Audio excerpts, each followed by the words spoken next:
அடுத்த சபைக்கு போலாமா? சின்னதா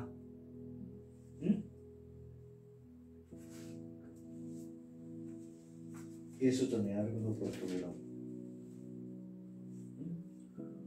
முந்தினவரும் பிந்தினவரும் மரித்திருந்து பிழைத்தவரும் ஆனவர். இந்த ஸ்லைடுக்கு லாஸ்ட்ல வரும். ஃபர்ஸ்ட்ல போட்டாலுமே இந்த ஸ்லைடுக்கு லாஸ்ட்ல வரும். விசிட்டிங் கார்டு என்ன கொடுக்குறாரு? The first and the last. Ho protos kai ho eschatos.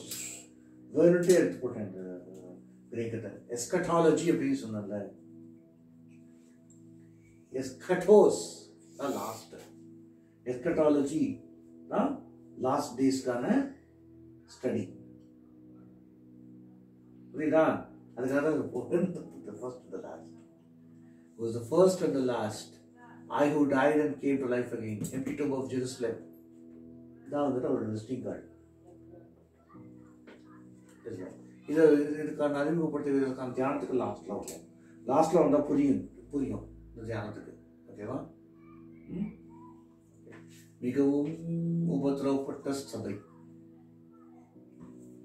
உபத்திரவத்தின் முடிவில் மகிமை என்பதை குறிக்கவே உயிர்த்தெழுந்ததை குறிப்பிடுகிறார். படிங்க, இப்போ சிவண்ணாவை பற்றி படிங்க. இதோடைய பேக்ரவுண்ட் சொல்றேன். இப்போ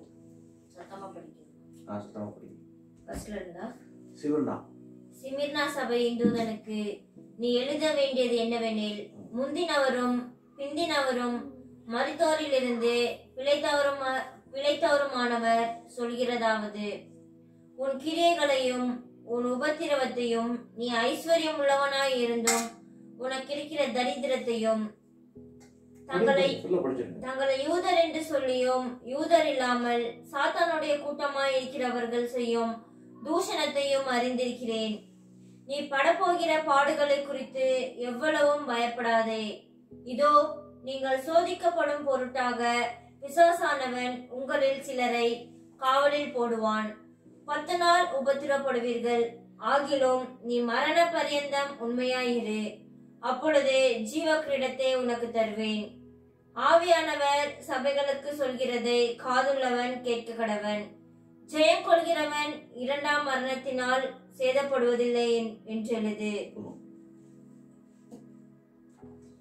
ஐஸ்வர்யவானா இருந்தும் நல்ல சாப்பாடு கிடைக்கும். வெளியே போனா நல்ல சாப்பாடு கிடைக்கும். வெளியே போனா சாப்பிடுங்க, வாங்கி சாப்பிடுங்க. அங்க பிரியாணி இருக்குது, புலாவ் இருக்குது. ஆனாலும் இங்க என்ன இருக்குது? பழைய சோறு, தீஞ்சி சோறு. புரியுதா? அதுக்காக சபைக்கு போகாம இருக்கிறீங்களா? சபையில தான் கிடைக்கிறது. வீட்டுல சோறு சோறு எடுத்துட்டு போயிடலாமா சபைக்கு? இப்போ பண்ணாங்கம்மா, சிரிக்காதீங்க. பண்ணாங்க, கொரிந்துல பண்ணாங்க. அப்படிதான், ஐய அந்த சாப்பாடுலாம் நாங்க சாப்பிட மாட்டோம் அப்படின்னு சொல்லி வீட்லன்னு சொல்ல போனாங்க. நீங்க புசிக்கிறதற்கும் குடிக்கிறதற்கும் உங்களுக்கு வீடுகள் உண்டே, தேவனுடைய ராஜ்யம் புசிப்பும் குடிப்பும் அல்ல அப்படின்னு சொல்லிட்டு திட்டி எழுதினான். இதுக்கு இதுதான் அர்த்தமானா ஐஸ்வர்யவான் அப்படின்றது வந்து எதை குறிக்குதுன்னா, இப்போ உண்மையான ஐஸ்வர்யமா சிமிர்னா மிர் அப்படின்னா வெள்ளைப்பழம்னு அர்த்தம். சிமிர்னா அங்க இருந்த வெள்ளைப்பழம், திருநெல்வேலி அல்வா மாதிரி உலக பிரசித்தப்பட்டு வெள்ளைப்பழம். ஆனா அந்த வெள்ளைப்பழத்தை விக்கிரக ஆராதனைக்காக யூஸ் பண்ணாங்கன்னு சொல்லிட்டு அந்த பிசினஸ் கிறிஸ்தவங்க விட்டாங்க. தங்களுக்கு இருந்த ஐஸ்வர்யத்தை வெறுத்துட்டு வந்தாங்க கிறிஸ்தவத்துக்குள்ள. அந்த காலகட்டத்தில் ஆமா, அப்படிப்பட்ட சபை அது. இதுக்கு வேற எந்த ஆவிக்குரிய அதனால உபத்திரத்தை பெற்றார்கள் சிலர் தான். அதனால காசு குறைவப்பட்டது. அவங்க நினைச்சிருந்தா போயிருக்கலாம். அவங்க நினைச்சிருந்தா அதே அதே அதே இதுக்கு போயிருக்கலாம், செஞ்சிருக்கலாம். பெஸ்ட் எக்ஸாம்பிள் சிவனா சபைக்கு நினைச்சிருந்தா சாமந்தி பூ பிசினஸ் பண்ணிக்கலாம்ல. காசு இருந்துச்சா? போ இருந்துச்சு. ஆப்பர்ச்சுனிட்டி இருந்துச்சா? இருந்துச்சு. போய் பார்த்தோமா, நிலத்தை போய் பார்த்தோம். சாமந்தி பூ வெண்டர் வந்து சொன்னா ஆமா சார் நீங்களும் போடுன்னு சொன்னா 1000 உங்ககிட்ட சொன்னா எல்லாமே இருந்துச்சு. அத்த போகும்போது என்ன சொன்னாரு, என்ன வழிபட போறியா இல்ல அப்பா இல்லப்பா நான் பண்ணுங்க வேற பண்ணிருந்தேன் அப்படின்னா இந்த நேரத்துக்கு ஒரு 4 கோடி 5 கோடி கிடைச்சிருக்கலாம். அதான் சின்ன சொல்லிவிடாது வரலாறு. ஐஸ்வர்யவானாயிருந்தாலும் உனக்கு இருக்கும் தரித்திரம்.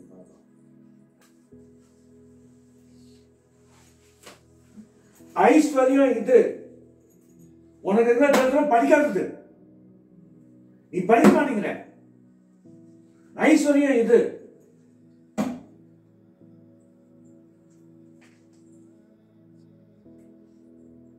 சைனா இப்ப பேசுனேன் சைனா பத்தி.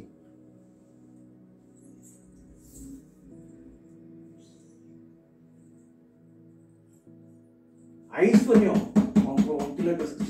பைபிள். உனக்குள்ள தரித்திரம் என்ன? கையில இருக்குது. கையில வெண்ணைய வச்சுட்டு நெய்க்கு அலைச்சிட்டு இருக்கிற உலகம் ஃபுல்லா.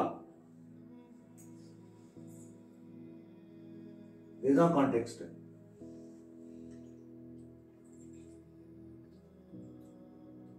ரெவலேஷன் இதுதான்.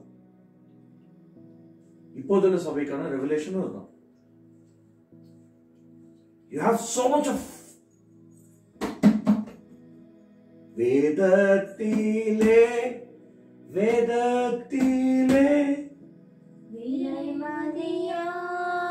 முத்துக்களுண்டு தினம்தோறுமே நீ முத்துக்கொடைப்பாய். உண்மையாகவே நீ ஒரு முத்தாய் மாறுவாய்.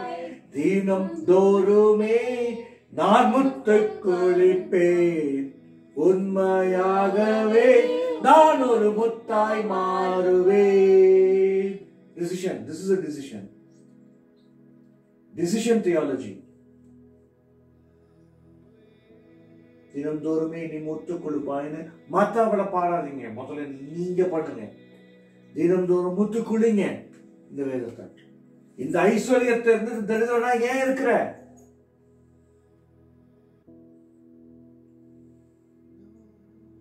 Take the decision now to become a rich person in the word of God.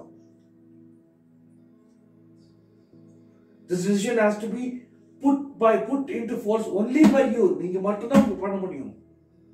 உங்களுக்காக ஜெபம்னா உங்க கணவனோ, உங்க மனைவியோ, உங்க அண்ணனோ, உங்க தங்கியோ, உங்க மாமாவோ, உங்க ஆவிக்குரிய தகப்பனோ பண்ணலாம். ஆனா முத்து குளிக்க வேண்டியது யாரோட கையில இருக்கு? அவங்க கையில தான் இருக்கு.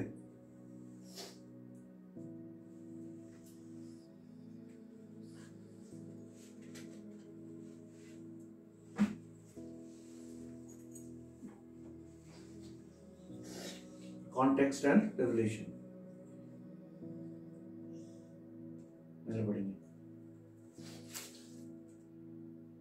தங்களை யூதர் என்று சொல்லியும் யூதராயிராமல் சாத்தானுடைய கூட்டமாய் இருக்கிறவர்கள் செய்யும் தூஷணத்தையும் அறிந்திருக்கிறேன். அது என்னது?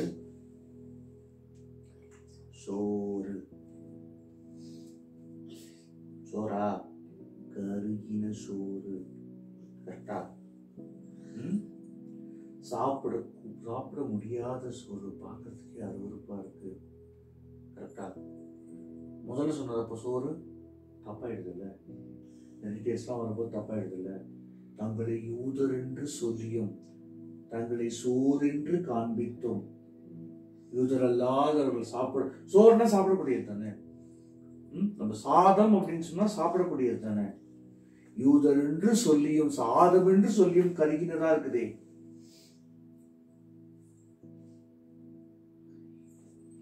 சாப்பிடக்கூடாததா இருக்குதே. யூதர்களும் மனிதர்கள் தானே. யூதர்கள் வந்துட்டு நல்ல சோறு, யூதர் என்று சொல்லி ஏமாத்துறவங்க கருகின சோறு. புரியுதா? அங்க ரெண்டு வசனம் இந்த ஆக்டிவிட்டியில கவலை. தெரியவே தெரியாது இந்த ஆக்டிவிட்டியில் என்ன கவனம் இருக்கு. நீ படப்போகிற பாடுகளை குறித்து எவ்வளவும் பயப்படாதே. இதோ நீங்கள் சோதிக்கப்படும் பொருட்டாக பிசாசானவன் உங்களில் சிலரை காவலில் போடுவான். 10 நாள் உபத்திரப்படுவீர்கள். சபை செய்த நல்ல விடயங்கள் கிரியைகள், உன் கிரியைகளை அறிந்திருக்கிறேன். கிரியைகள் செய்யறாங்க. 7 சபையிலுமே உபத்திரவத்தை அறிந்திருக்கிறேன். உபத்திரவப்படுறாங்க.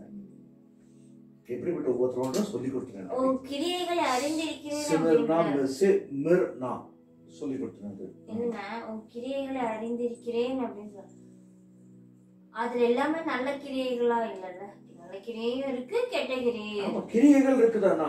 கிரியைகள் இருக்கு. கிரியை இல்லாத விசுவாசம் செத்த விசுவாசம். அதனால ஓகேவா? அதனால கிரியைகள் இருக்குது. சரி. உபத்திரம். ஐஸ்வர்யம் உள்ளவனா இருந்தும் தரித்திரம். கிளியரா அது ஐஸ்வர்யம் தரித்திரம். நம்மளுக்கான மெசேஜ் வந்துருச்சா இன்னைக்கு? சரி. தங்களை யூதர் என்று சொல்லியும் யூதராயிராம சாத்தானுடைய கூட்டமா இருக்கிறவர்கள் செய்யும் தூஷணம். இது வந்துட்டு சாப்பிடுற சாப்பாடுதான் பண்றதே தூஷணம் தானே. நல்லா சாப்பிடலாம். இது சாப்பிடாம சொல்றது தூஷணம் தான். ஏன் கர்த்தர் உங்களுக்கு கொடுத்துருக்கிறது நல்லா சமைச்சு சாப்பிட்றதுக்காக, கறி சாப்பிட்றதுக்காகவா? இல்ல. ஓகேவா? இங்க பாருங்க, இவ்வளவு உபத்திரவப்பட்ட சபைன்றதுனால என்ன பண்றாரு பாருங்க கர்த்தர். அடுத்ததுதான் வந்துட்டு உங்களுக்கு வந்துட்டு ரொம்ப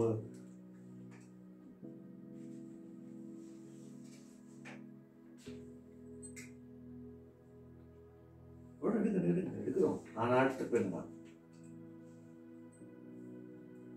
படிங்க. கர்த்தர் கிருபையாய் குற்றப்படுத்தவில்லை. கர்த்தர் குற்றப்படுத்தாத சபை. எபேசுல என்ன சொல்றாரு? ஆதியில் இருந்த அன்பை விட்டாய், ஆகிலும் உன் பேரில் எனக்கு குறை உண்டு.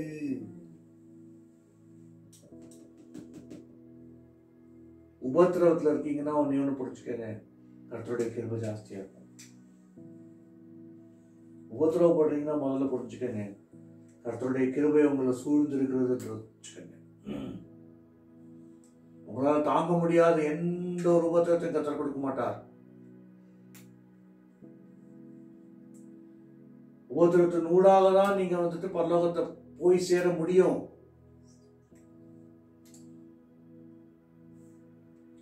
படப்போகிற பாடை குறித்து எவ்வளவும் பயப்படாதே. பயப்படாதே சீரு மந்தையே. கர்த்தர் உனக்கு தன்னுடைய ராஜ்யத்தை கொடுப்பதற்கு சித்தமாயிருக்கிறார். சோதிக்கப்படும் பொருட்டாய் பிசாசானது. பாருங்க, உபத்திரவத்தில் இருக்கிற சபைக்கு சொல்ற தீர்க்கதரிசனம் பாருங்க. சிறையில போடுவான், ஜெயில போட போறான் தீர்க்கதரிசனம். ஏற்கனவே உபத்திரவத்தில் இருக்கிற சபை.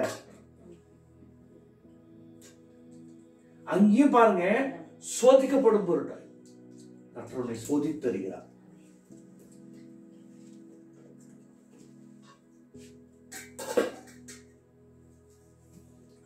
பத்து நாள் உபத்திரவப்படுவீர்கள். இதுக்கான வியாக்கியானம் இருக்கு. அது தீர்க்கதரிசன வியாக்கியானம் மட்டும்தான்.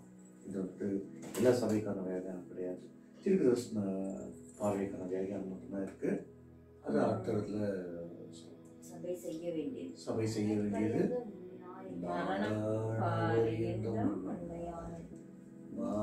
பரியந்தம்.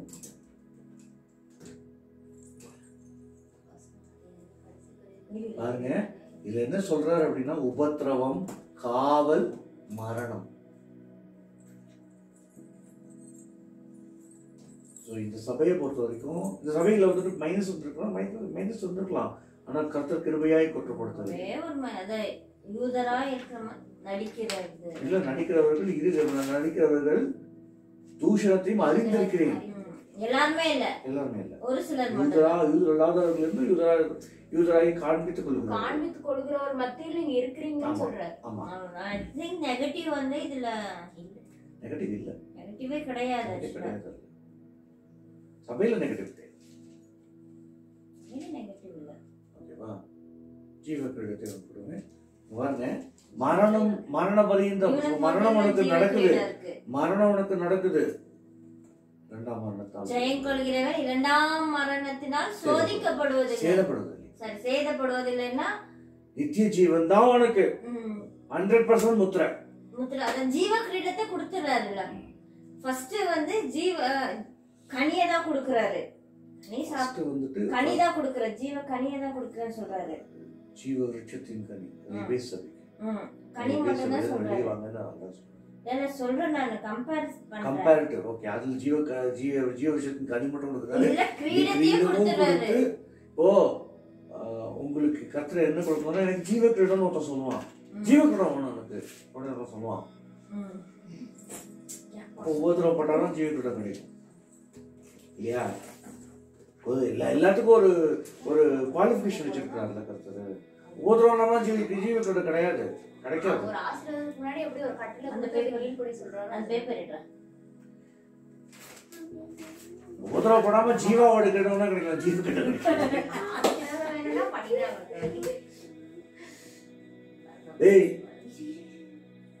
நீ தானே சொன்ன ஜீவ கிரீடம் வேணும்னு. எனக்கு ஞாபகம் இருக்கு, எனக்கு ஞாபகம் இருக்கு. இன்னும் அந்த அந்த இது உங்களுக்கு கத்தட்டது என்ன, ஜீவ கிரீடம் வேணும் தான் எனக்கு. I still remember that sermon. ஜீவ கிரீடம் வேணும்னா உபத்திரவம் பண்ணணும். கர்த்தருக்காக உபத்திரவப்படணும். கர்த்தர் கொடுக்கிற உபத்திரவத்தை நீ அனுபவிக்கணும். அது நம்ம கவனிக்கணும். கர்த்தருக்குள்ள நம்ம அவர் அனுமதிக்கிற உலகத்தோட உபத்திரவம் கிடையாது. அவர் அனுமதிக்கிற உபத்திரவம் உலகத்தின் உபத்திரவமாவும் இருக்கலாம். அவர் அனுமதிச்சாதான். ஆமா, அவர் அனுமதிக்கிற அவருக்காக தான் அந்த உபத்திரவம் பாடம் இருக்கணும். அப்பதான் ஜீவ கிரீடம். நமக்கு இந்த சபை கான்ட்ரிபியூஷன் கிடைக்கும் கிரியைகள் வேணும், உபத்திரத்தை தாங்கணும், கர்த்தருக்கென ஐஸ்வர்யத்தை துச்சமாக எண்ணுதல், மரண பரியந்தம் உண்மையா இருக்கணும். மரண பரியந்தம் உண்மையா இருத்தல். பாருங்க, இந்த சபை மரணிப்பார்கள் என்று தெரிந்ததால் தான்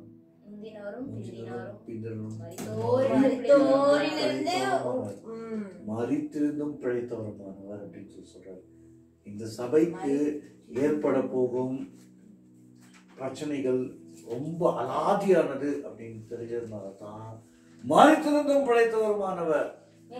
மரணத்துக்காக பயப்படாத, இரண்டாம் மரணத்தால் நீ சேதப்பட மாட்ட, ஜீவ கிரீடத்தை பெற்றுப்ப. மரித்ததிலிருந்து பிழைத்தவர், மரித்திருந்தும் பிழைத்தவர். Okay okay. ஒருவேளை அவருடைய அப்போஸ்தலர்கள் 12 அப்போஸ்தலர்கள் எல்லாம் இந்த சபையில தான் இருந்தாங்களோ? அது முதல் சபை. கிபி 100 இருந்து 313.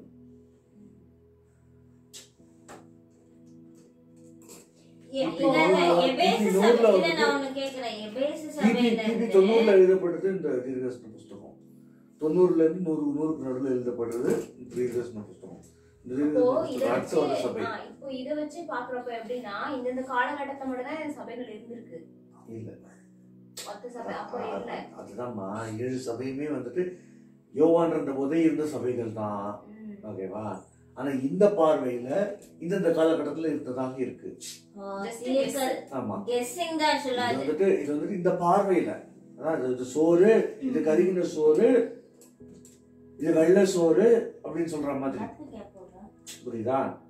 புக்கு பேப்பரை வந்துட்டு ஒன்னா கட்டிருக்கிறாங்க, பைபிள் அப்படின்னு சொல்ற மாதிரி. புரியுதா? என்ன நடந்து முடிந்தது கிபி 100 இருந்து 313 வரைக்கும்? ஜானத்தன், நீங்க படிங்க. சிமிர்னா சபை இரண்டாம் சபையாக எண்ணப்படுகிறது.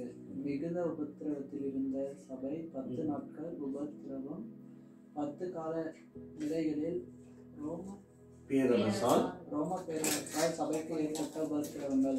10 கால நிலைகளில் அந்த 100 இருந்து 313 வரைக்கும் 10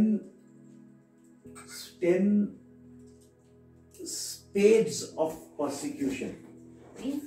ஒரு பர்టిక్యులர் பீரியட்ல பெரிய பர்சிக்யூஷன் நடக்கும், அதுக்கப்புறம் கொஞ்சம் லல் இருக்கும், கொஞ்சம் அமைதி இருக்கும், அதுக்கப்புறம் மறுபடியும் பர்சிக்யூஷன் நடக்கும். 10 ஸ்பேட் ஆஃப் பர்சிக்யூஷன் இது ஹிஸ்டரியில இருக்கு. மேபி இட் ஸ்டேஜ் இந்த உபத்ரவம் அடுத்து உபத்ரவம் அடுத்து இல்ல அப்படி இல்ல. பாருங்க இது வந்து 213 வருஷம் இருந்த சபை அப்படின்னு அப்படின்னா மினிமம் 3 to 4 தலைமுறை இருந்த சபை. ஒவ்வொரு தலைமுறையினரும் 2-3 உபத்திரவத்தை அனுபவிச்சிருக்காங்க. அதான் ஸ்டேஜஸ். ஆமா, இன்னொன்னா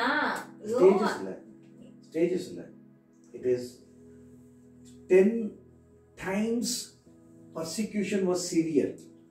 ஃபர்ஸ்ட் டைம் இருந்தோட செகண்ட் டைம் இல்ல 10 times severe persecution இருக்கு. இப்போ எப்படின்னா